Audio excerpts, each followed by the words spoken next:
পুরো রাষ্ট্রপতির পদত্যাগ না করা, এই ইন্টারিমের 18 মাসের তার যাবতীয় দায় দায়িত্ব আপনাদের উপরে রাশেদ খান সাহেব চাপালেন। আপনারা কি বলবেন? মানে আপনারা তো চিফ জাস্টিসকে সরিয়েছেন, আমার মনে আছে, বিশ্ববিদ্যালয়ের ভিসিদেরকে সরিয়েছেন, তখন কেন রাষ্ট্রপতিকে সরালেন না, সেটি একটি প্রশ্ন। এবং দ্বিতীয় প্রশ্ন হচ্ছে, রাষ্ট্রপতির পদত্যাগ এত বড় ইস্যু কেন হচ্ছে? এই রাষ্ট্রপতির তো পদত্যাগ করারই কথা ছিল।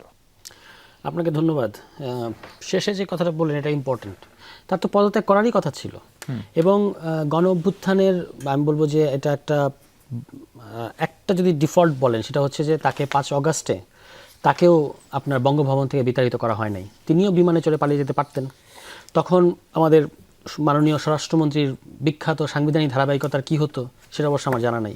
কিংবা ধরেন উনি একদিন কোনো এক রাতে হৃদযন্ত্রের শেখ হাসিনার চলে যাওয়ার দুঃখে যদি হৃদযন্ত্রের ক্রিয়া বন্ধ হয়ে মারা যেতেন এই অন্তর্বর্তী সরকারের আমলে, তখন সাংবিধানিক ধারাবাহিকতা কি হতো সেটাও আমার জানা নেই। কারণ তখন তো স্পিকার ছিল না। আপনি কার কাছে পদত্যাগ করতেন? যে সাংবিধানিক যে প্রক্রিয়া, তিনি মারা গেলে ওই রকম একটা এক্সেপশনাল সময়ে কী হতো জানি না। ফলে এখন যে কথাগুলো বলা হয় তাকে, মানে যেগুলো আমি এতক্ষণ শুনলাম, এগুলো মানে খুব মুখরোচক আলাপ হিসেবে খুব সুন্দর, কিন্তু এগুলো একেবারেই বাস্তবতা বিবর্তিত এবং নিজের দোষটা অ্যাভয়েড করার একটা প্রক্রিয়া। এগুলো আমার কাছে মনে হয় যে সত্যিকার আলোচনা না। অন্তর্বর্তী সরকারের আমলে কী ঘটেছে আমরা সবাই দেখেছি। রাষ্ট্রপতি তখন থেকে গেলেন একেবারেই পরিষ্কারভাবে বিএনপির কারণে, যেটা তিনি কালের কণ্ঠে সাক্ষাৎকার দিয়ে পরবর্তীতে স্বীকার করলেন এই চুপ্পু সাহেব, যে বিএনপি তখন আমাকে সহযোগিতা করেছিল। না হলে কিন্তু শেষ পর্যন্ত যখন জামায়াত ইসলামীর ওই সময় একটা কৌশলী অবস্থান ছিল যে এটা নিয়ে আমরা খুব বেশি কিছু বলবো না, কিন্তু পদত্যাগ হয়ে গেলে ছাত্রদের দাবিতে আমরা এটার পক্ষে আছি, এরকম আর কি। তখন শেষ পর্যন্ত প্রধান উপদেষ্টা নির্ভর করলেন বিএনপির উপরে, সবচেয়ে বড় রাজনৈতিক দল হিসেবে। বিএনপি তখন কি কি বলেছে আমরা সবাই জানি, ঠিক আছে? এই কারণে কিন্তু তিনি থেকে গেলেন। সংবিধানের কতগুলো মানে অহেতুক কতগুলো জিনিস তারা তুলে ধরলেন যে সাংবিধানিক ধারাবাহিকতা এটা সেটা।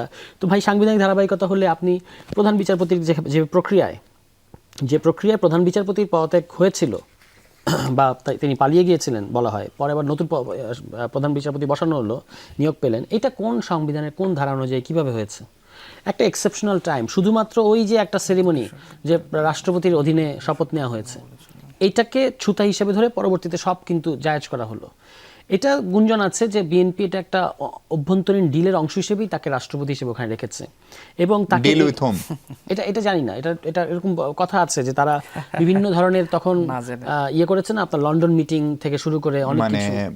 আসিফ মাহমুদ যেটাকে ডিপ স্টেট বলছিলেন, সেই প্রক্রিয়ার কথা বলছেন আপনি? তো কালের কণ্ঠের ওই সাক্ষাৎকারে তো পরিষ্কার ইঙ্গিত আছে। তো আমি আর আমারও তো ঘাড়ে একটাই মাথা, তো সব নাম আমি নেই না আর কি। যাই হোক, এখন বিএনপির দেউলিয়াত্বটা হচ্ছে যে তারা এই রাষ্ট্রপতিকে দিয়ে এই সংসদে আপনার অধিবেশন, তাকে প্রথম বক্তৃতা দেওয়ানো হলো, তারপরে আপনার তার অধীনেই কিন্তু শপথটা তারা নিলেন, ঠিক আছে?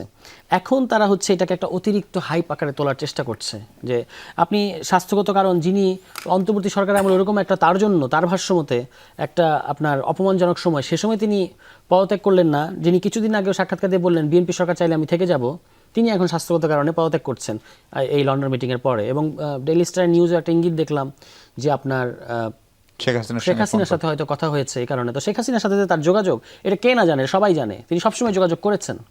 এখন উনি যে লন্ডনে যে কথা বলেছেন, উনি ওনার বেডরুমে কার সাথে কথা বলছেন, এটা গোয়েন্দারা টের পেয়ে গেছে।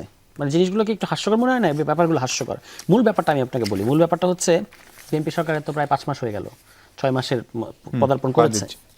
এখন তার আর এই রাষ্ট্রপতি পরিবর্তন করতে কোনো সমস্যা নাই। কারণ হচ্ছে বিএনপি সরকার চায় যে আগামী নির্বাচনের সময়ে যিনি রাষ্ট্রপতি থাকবেন তিনি আসলে তার লোক হবে। যদি বিএনপি সরকার আসার সাথে সাথে সাংবিধানিক প্রক্রিয়া, আপনারা তো অন্তর্বর্তী সরকারের আমলে সাংবিধানিক প্রক্রিয়া দোহাই দিলেন। স্যার, তাই যদি হয় তাহলে এই রাষ্ট্রপতির যে মেয়াদ 28 এপ্রিল পর্যন্ত, সেই সময়ও যদি বিএনপি রাষ্ট্রপতি করে, তিনিও তো নির্বাচনের সময় থাকবেন না। কিন্তু এতদিন তাকে রাখবে কেন? বিএনপির ভিতরে তো দাবিদার অনেক, এবং এখানে বঞ্চনার ইতিহাসও অনেক সিনিয়র নেতারা অনেক কিছু হওয়ার জন্য দৌড়ঝাঁপ করছেন। এগুলো আমরা ভেতরের খবর আমরা সবাই জানি। সিনিয়র থেকে জুনিয়র, নতুন হওয়া বিএনপি নেতা আর পুরনো স্থায়ী কমিটি মেম্বার, সবাই তো একটা কিছু হওয়ার দৌড়ের উপরে আছে, তাই না? তো সেইটাই হচ্ছে আপনার যখনই কিনা 6 মাসের ওই বারটা পার হয়ে গেছে, এখন তার হইতে সমস্যা নাই। এখন যদি আপনি রাষ্ট্রপতি বসান আপনার লোক, তাহলে আপনি নির্বাচনের সময় আপনার রাষ্ট্রপতি পাবেন। এটাই হচ্ছে বিএনপি ক্লিয়ার কাট, এর বাইরে অন্য কিছু নেই। বাকি যা বলা হচ্ছে এগুলো সব ব্লাফ।